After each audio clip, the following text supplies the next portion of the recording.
Welcome back, everybody, to the Relationship Blueprint, where we unlock your power of connection. And today we are going to really dive deeper into the depth and complexity of human relationships, emotional connection, and the tools that help us heal and grow. And as your host, I feel so honored to have with me Gene Shelley, who is a master teacher, seasoned Imago therapist, and deeply respected voice in the world of relational healing. Gene brings decades of clinical experience, profound insight, and heartfelt presence to his work with couples and individuals, known for his ability to guide people through some of the most difficult relational challenges. Gene has a particular passion for helping partners navigate the pain and the confusion around affairs. In this powerful episode, we will be unpacking one of the most tender and often misunderstood areas of relationships, which is infidelity. Together, we'll explore what affairs really mean, what they reveal about connection and unmet needs, and how, through the lens of Imago therapy, they can become the gateway to healing, growth, and even a deeper intimacy. So whether you're a therapist or someone who's been impacted by an affair or simply curious about how relationships can heal after betrayal,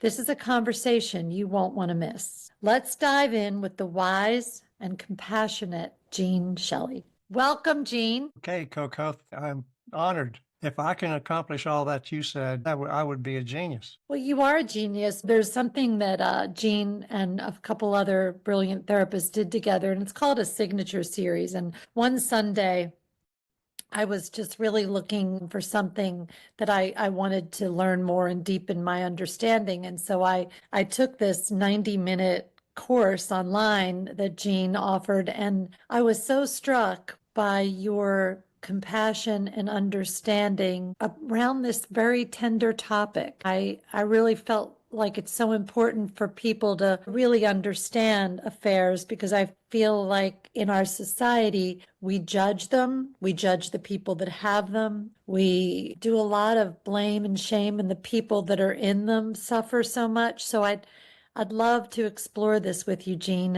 and learn more and share that with our audience. I'll share the tidbits of what I've come to understand about it. And I think what you may have picked up in that signature series was the way in which the theory that I began to understand kind of earlier in my practice made sense to me. And when it didn't make sense, I felt like I was handicapped. I really didn't know the pain because I was so influenced by culture that, as you said, judges an affair so harshly with very little understanding. Yeah. And so I think what you're saying is early on, when you were not aware of the why and the how affairs happen, because we think we know how they happen on the surface, but that there's so much more to that, that you too, like, how do you work with a couple if you're in judgment? Is that what you're telling me, Gene? Yeah, because you're handicapped. You don't really know how to be empathic or how to understand it. Or I didn't have a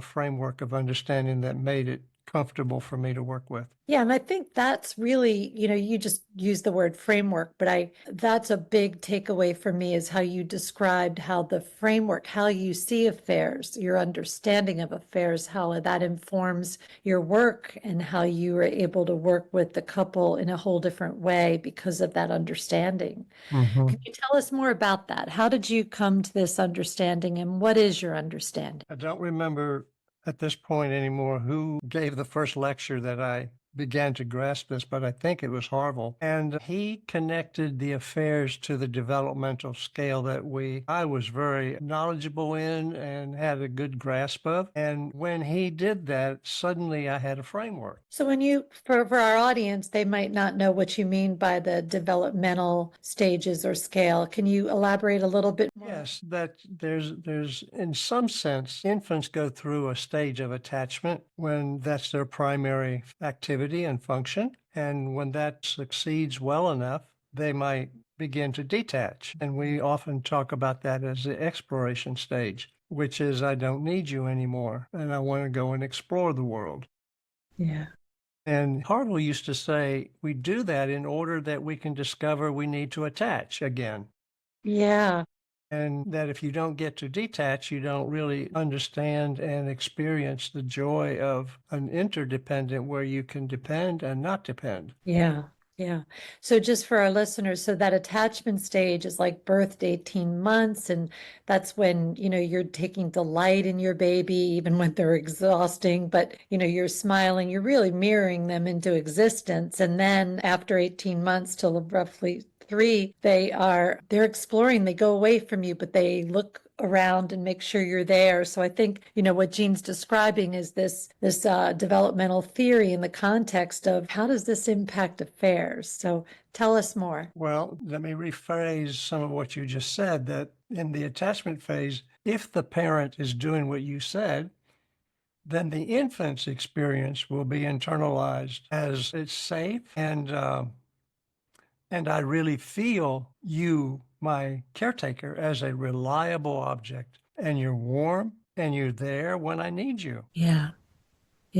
When that does not happen, and I would say good enough, I don't think any of us are ever perfect at it, but when it doesn't measure up to good enough, the infant suffers a fundamental activity, which is attaching safely to another person. And I believe that affects an individual throughout their entire life. It shows up primarily in adult love relationships because it gets recycled again, because now the intimacy that started looked hopeful, was experienced as exciting, and often is disappointing. And it is a parallel process to what happened to the infant in that first attachment stage. So as I'm hearing you talk about it, I think one thing that listeners probably see a lot about in our social media is attachment theory and avoidant attachment and secure attachment and anxious attachment. But I think really what you're saying too has some really important merit in the way that we don't remember it. So we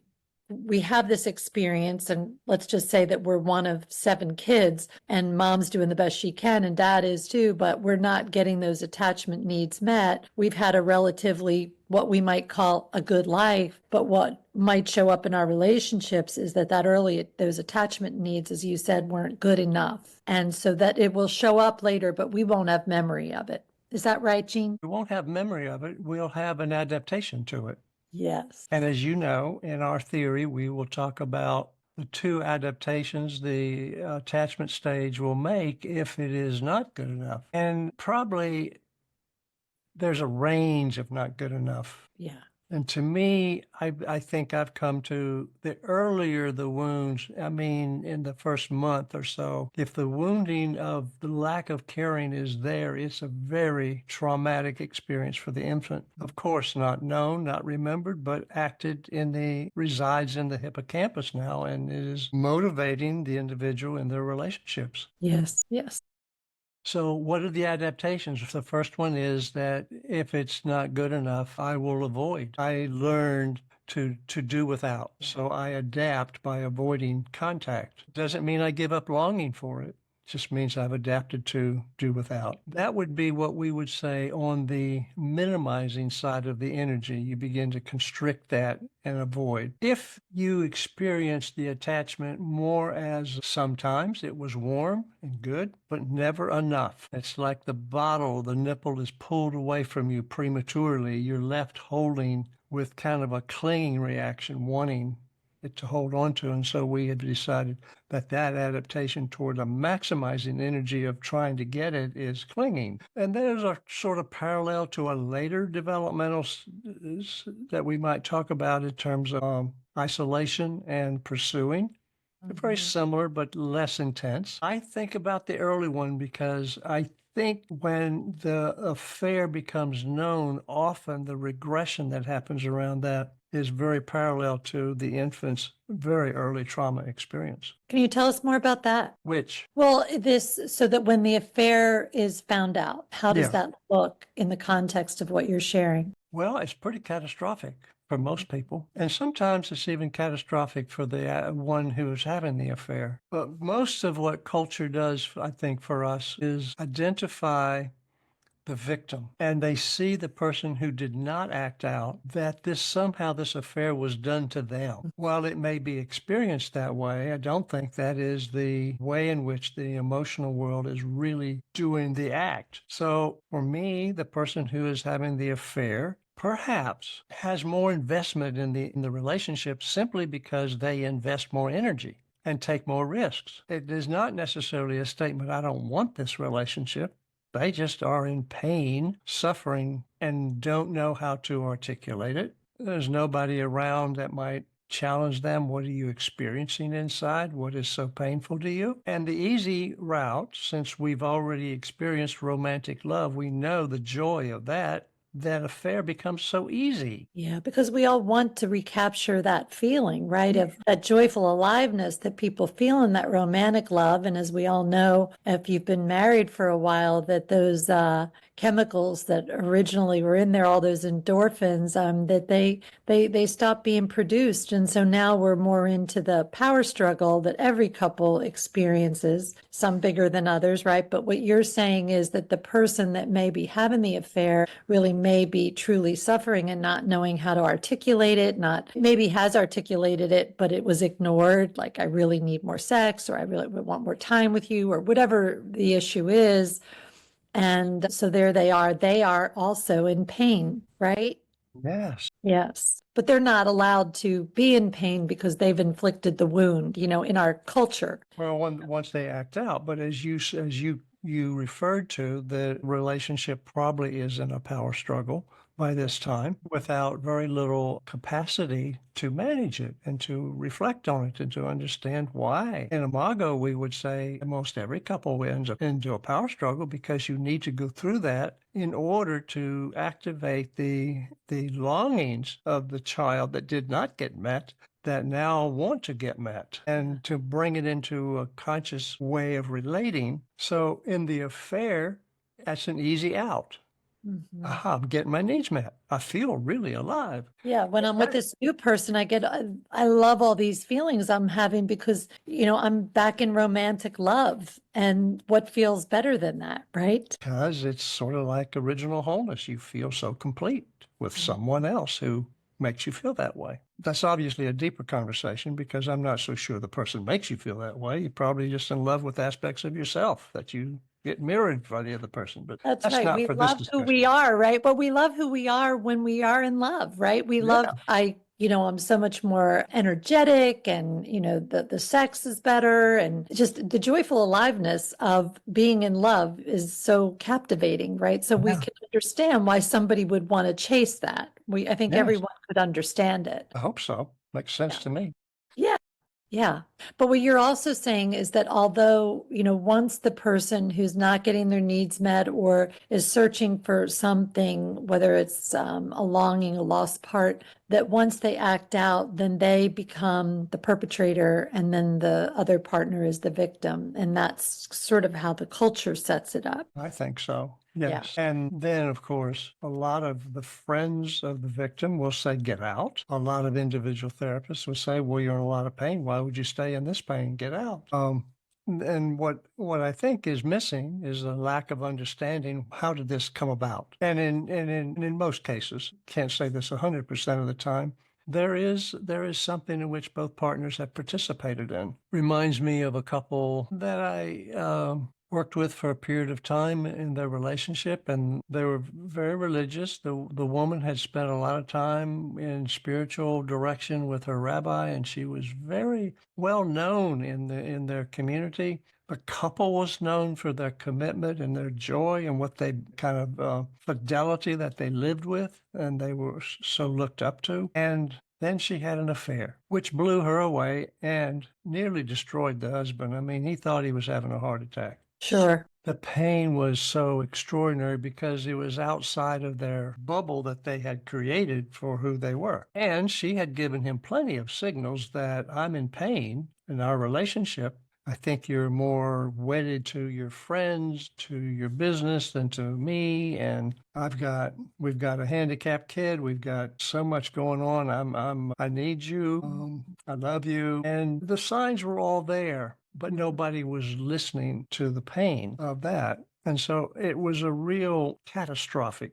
When I say that, it was a really upheaval for them. It took them 4 or 5 weeks to even get themselves grounded again, that they could even listen to me or anybody. It was so destructive. And the people around them said, "Get out of this. Stop this. This is nonsense. You're in pain." And And it's this is where it foreign. takes time. For Yeah. the therapeutic process, it takes time. Some couples are better at it. But the earlier I think the internal wounds are there, the more time it takes to recover and to begin to get any kind of grounding where you might begin to build some trust back. Yeah, and it's so challenging for the person who has been betrayed, because then they often want details. When did it start? What did you do? All of these sort of natural but painful questions that probably won't help anybody move forward. But it's all part of this mess that they're in, right? Because when there's that much suffering, like you said, it was 6, 7 weeks before they can even really talk to you about it. I Because it's think most of traumatic. those questions are about myself. I must be inadequate. I mean, they bought into the cultural thing. I'm a victim, so something's wrong with me. Yeah, and I think that's so spot on, Gene, is, when it happens to the person, the first thought is, I'm not enough. What did I not have? I'm not thin enough, rich enough, work enough, whatever the enough is. Go to that place of, what's wrong with me? And why did you have to look somewhere else, to find something that I must not have, right? Yeah. So with most couples, it is something that as a therapist, you cannot say to them early on. You have to wait. You have to help bring some grounding to the relationship, calm it down, bring some soothing, bring some ability to just live as separate as they need to for a period of time as they recover their senses. And at some point, I think most of the time a therapist can say, "I really want to say something to you guys now that I'd really like you to hear." And that is that this thing that you've come in about, called an affair, was only it was part of the relationship. It was an issue. Nobody talked about it. And one person secretly acted out. And it wasn't about the other person, only about that person. So one of the tasks we have is to understand what was the underlying pain that caused this to take place. And I think what is so hard too, as you're describing this, is for the person who was betrayed to even look at their own responsibility in the story, because of the culture saying that, I'm the victim, you're the perpetrator. That for the person to say, like the man you talked about, whose wife eventually, she kept asking for the things she needed. I need help with our child that's handicapped. I need more time with you. You spend so much time with your job and with your friends. And so what he's hearing is complaining and not a need. He's not hearing I'm so desperate for connection with you and your help and support. He wasn't hearing that. He was just hearing, God, she's complaining. She's complaining. It's never enough. It's never enough. And then shocked, right? Then he's shocked when she then tries to get those needs met in a different place. Yes. Yeah. And how tragic it is. I mean, what you're really talking about, Gene, is so important, because you're saying, as even the therapist, you've got to be patient with these people because their nervous systems are just torn up from the tragedy of it, really, the awakening of this is what happened in our marriage and now where do we go? And not having cheerleaders, friends saying, hey, I know a little bit about this. Maybe you can work it out. They're not getting those messages. Well, Maybe in our not even culture, from therapists, right? Well, yeah, in our culture, people want to avoid pain. They don't ask, why is the pain? What's the generator of the pain? What's fueling the pain? So when a couple is at this point, the affair's been discovered, and then the nervous systems have settled down some, then where do you begin? How do you begin to unpack, really what's happened? How do you help them to normalize the experience? Because I think it's something like 60% of our couples have affairs at some point or another. Is that accurate? There's some difference between the males and the females. It's 50 to 60%. I've seen different statistics on that. Yeah. And when you think about that number in our culture and then how we judge it and Yeah. keep it secret, it reminds me of addiction. Mhm.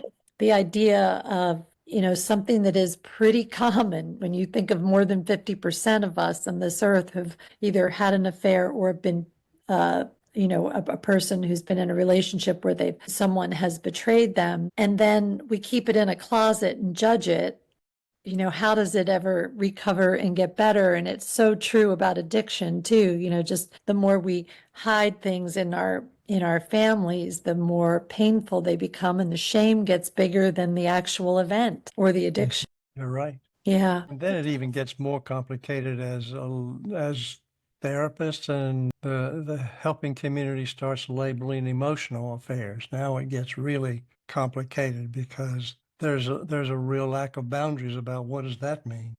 Yeah. And Yeah. So then even defining the affair, right? What is an affair? exactly. And as I've often said, affairs are not affairs. They are really somebody in pain who acted out, and it really needs to be understood that way. Mhm. Bring your pain back, and let's, in our words, dialogue about it and begin the process. Takes time, takes considerable time. Some people more, some less. Some people can get there more quickly. What tends to happen for those that want to go quickly is the person who acted out feels their shame or and they got some of their energy back and they want to move on. They don't want to get stuck in this because it was so painful and messy. But that has to be slowed down. You have to take time for the relationship to begin to feel safer and safer so the trust can build. It does take some time. During that period of time, I mean, it's, I'm sure that you've heard this in your office. I've certainly heard it in mine. I want to be able to look at your phone every week. I want to look at your email. I need you to tell me where you are. Can you talk a little bit about that? Like, as the healing process goes on, how do you honor boundaries, build respect, and build trust back during that very, very fragile period of time as couples are trying to recover from the betrayal? I don't know the answer to that. I hear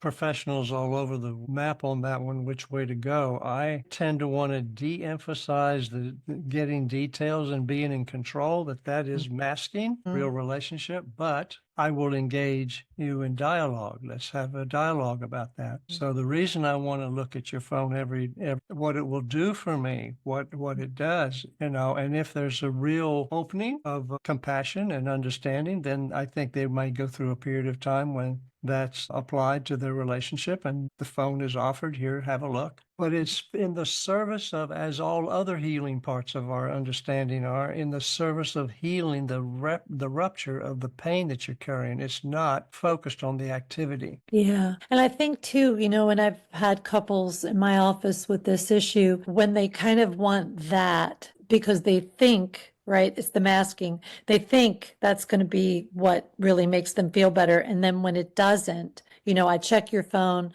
you haven't talked to her, there really isn't any relief in that, right? That's been my experience anyway. And that, but if they can dialogue deeper on, but another way you could reassure me would be how I would feel reassured might look like. Yes.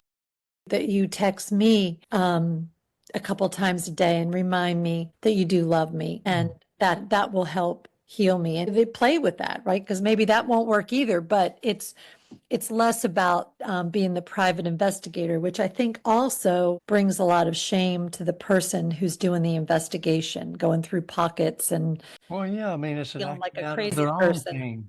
Right, right. It can be such a humiliating place to live. It's an attempt to use control in order to manage their own pain and frustration instead of offering their real selves that say, how can I trust you? My psyche is so fragile, it doesn't see how I can, when you're out of my sight, that I can know you're okay or that I'm okay. And it does take a dialogue over and over again. It can last a long time. Yeah. And it requires really the person who did act out. And I really love the way that you said you don't really love the word affairs, that you look at it as, let's unpack the pain.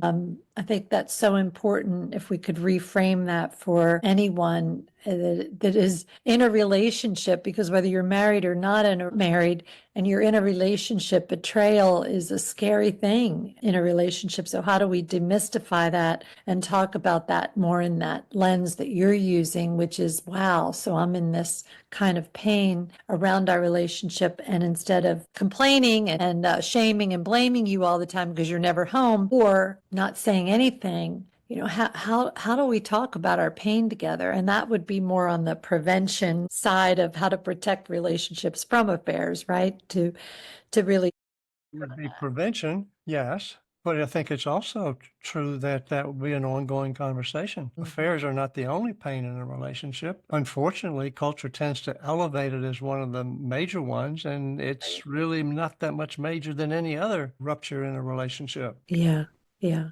There's so many ways that we leave each other. Can you Yes. talk a little bit about that just briefly? Because I think we do like if it's almost like a hierarchy. Okay, affairs are the worst betrayal, and then there's this ladder. And what you're saying is all of it is hurtful, all of it is pain, and it's just unresolved pain that has not been expressed or heard. Maybe it's been expressed but not heard. If you could talk a little bit about the other ways that we could maybe normalize the affair with some of the other exits that we use in our relationships that are just as damaging. Yes, I think the relational context, as you know, we talk about it in the Imago world, is that this space in the relationship, the space between, is a sacred space. It's space that is not contaminated until we enter it and contaminate it. It's there for us to cherish each other. So when we begin to bring it into our personal, into the individual, sometimes that really contaminates it because it's not an understanding about the relational component. It's just a self component. One example would be when I'm always telling you, I'm not safe with that, or I don't feel safe with you. That's a very determined comment. A much safer comment, a comment that respects the space, is to say, how can I keep it safe for you to be with me? When I focus on the relationship in that space, it's the same thing with the affair. How can I make it safe enough for you not to take your pain somewhere else and try to deal with it? Yeah. Can I be that? That's the preventive. That's the place that says we really care about our relationship. Yeah. And having those conversations about, yes, this could happen to us, and how do we protect our relationship from that? What would that look like for us? And how do we express those like unmet needs in a way that our partner can hear us? And all of that is, not a natural language for people because we didn't really watch our adults, our loving parents, if they were loving, but we didn't get to see a lot of that. So how would we know how to do that without having someone to guide us, which is why one of the reasons I do this podcast is to say couples therapy is for everybody. If I want to go learn how to play golf, I'm not going to go have my husband teach me. I'm going to go to a golf pro that is a professional that's going to help me do that, right? Mhm. But I think as a culture, again, we're so, I don't need couples therapy because we're okay. Like we're really pretty good. Interesting. Couldn't you be better? Couldn't you feel better? Couldn't you get closer? And all of that kind of ability to learn new skills in order to prevent some of these, not just affairs, but some of these other huge ruptures that happen in relationships. But I And we think, might also take your sentence about we're okay, this couple's okay, like I don't need help, to really say, tell me more about that. How yeah. good is it? Enjoy it. Yeah. Celebrate what is good. And usually that will open up the real relationship. So you're saying if we could focus more on, and it is, most of us, it's like stubbing your toe. When you stub your toe, that's all you can think about is your bad toe. So when your Yeah. partner's late or interrupts you or does something, you're mad at them and you kind of focus on the thing or the stubbed toe. And it feels like in that moment that everything's bad. But when we really think about it, we could change our perspective and look at like what's really going right with us. And am I going to really pay attention to this one thing and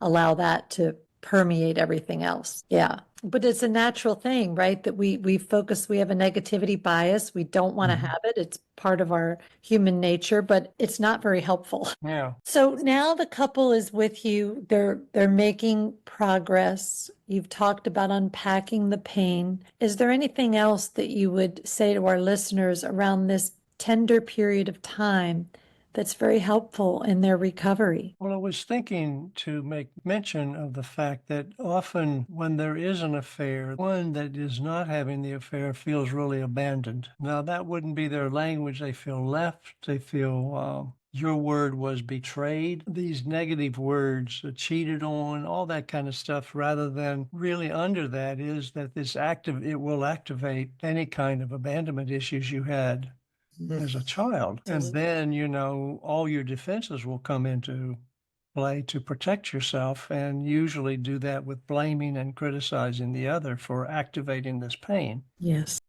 So if it's going to again take time for dialogue to keep at it, to really build back. I'm not abandoning you. I was really at fault for taking care of my needs and not coming to you with them. Yeah. Yeah. It just sounds like what you're saying is a lot of personal responsibility, for the person who did act out to really be patient and reassuring and opening up about, why it happened and what they'd like to do to make it better, but also for the person that was betrayed, that natural kind of defensiveness and criticism and shame, that if they can look at how that behavior in the moment may make them feel better, but it really has no long-term benefits Right.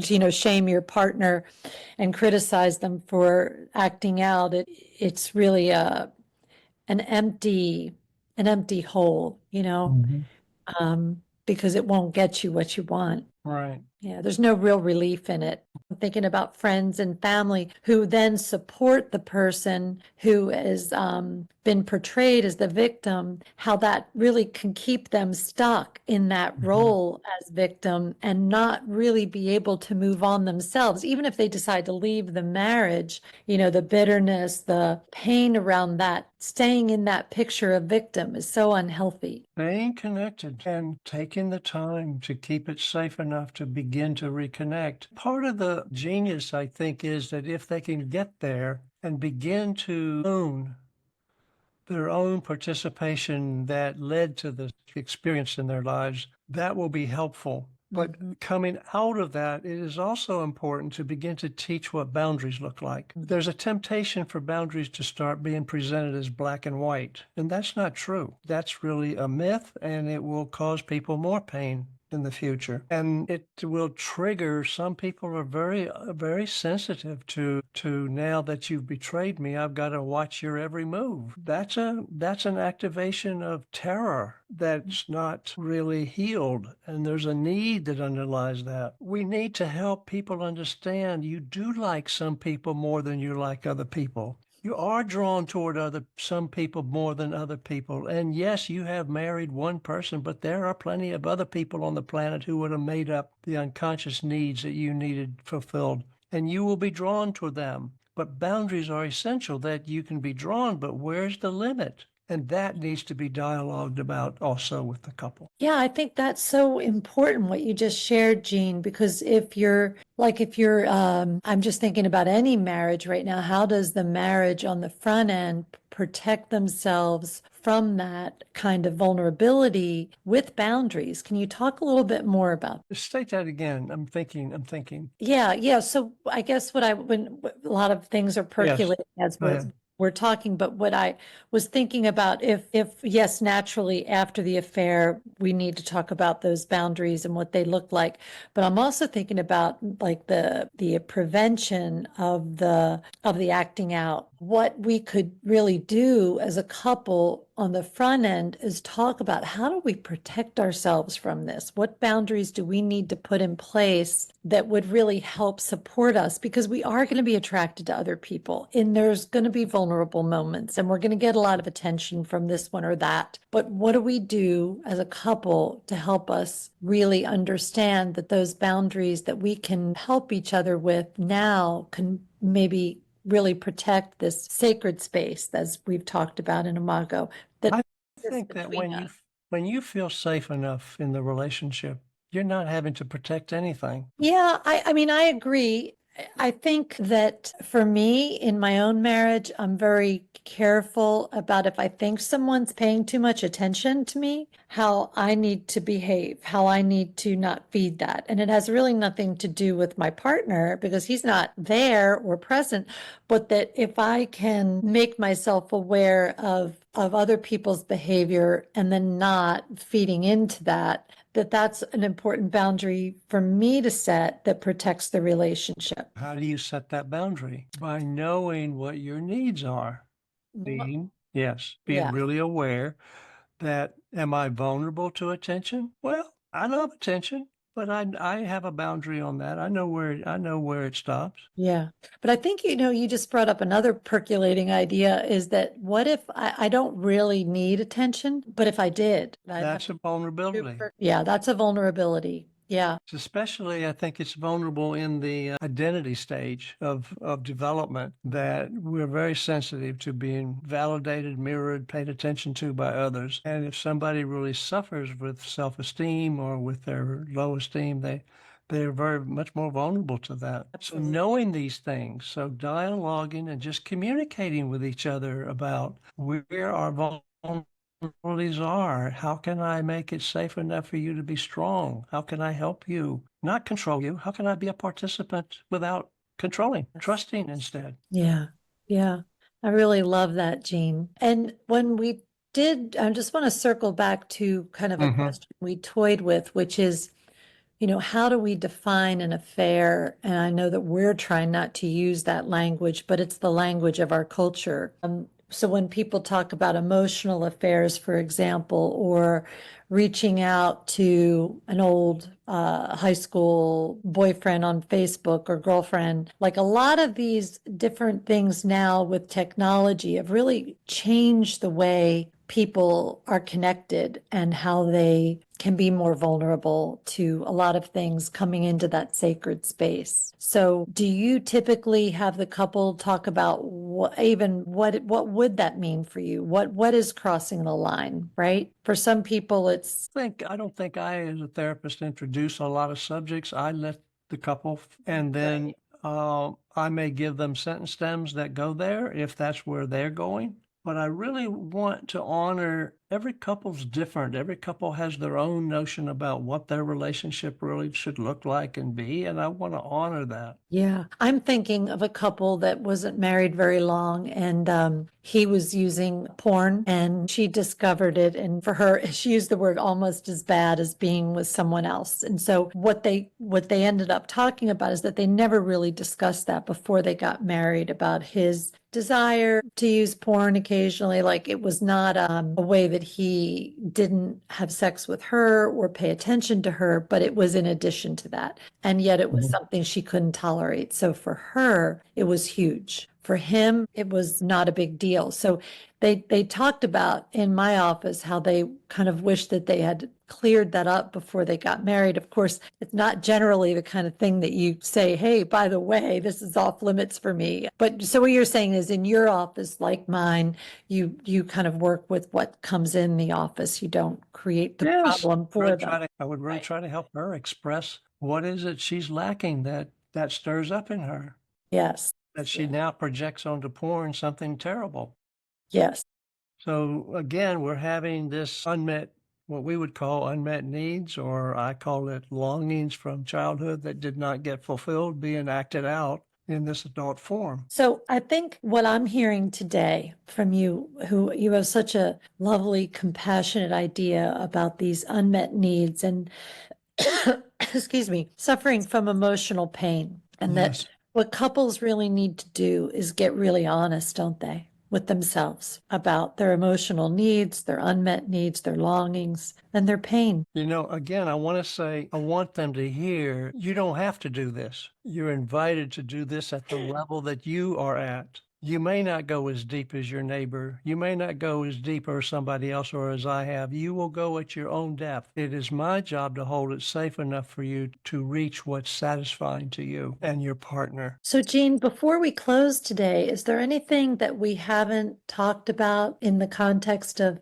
this topic that you want to share with our listeners? I think, we've covered a sort of basics about affairs are not really affairs. They're an acting out, and they are part of a ruptured system that we in this culture have tended to place in a tier value system. And if we can stop that and go and listen to what are you longing for that generated this in the first place, and begin to, once you can get to talk about that and begin to listen to each other, the quantum world for this relationship is immense. I mean, it's just full of possibilities. We don't know. You might have another affair. I don't know. All I Mm. know is you have this moment, and it's your moment to really rectify what's needed and just connect safely. Keep it safe for your partner. Yeah, yeah. And I also think that what you're saying is so important about, what can we learn from what happened? What can I learn about what did I miss when you were giving me all the signals that, I wasn't available? And can I get really honest with myself about that and stop villainizing people? Because it is so much around just really people having longings and unmet needs and not always having the safe way to talk about those things. It's just, and that's why we love the dialogue so much, because it really does create that framework for talking about hard things in a safe way. Well, Gene, I've just loved having you on the podcast today. And I love this idea of not even using the word affair and really just talking about this in a way that is about just really having a rupture in the relationship and having unmet needs. And I think the fear that I have as I say that around our audience is that I don't think that you and I are trying to normalize affairs in the way that we say that they're okay, that we're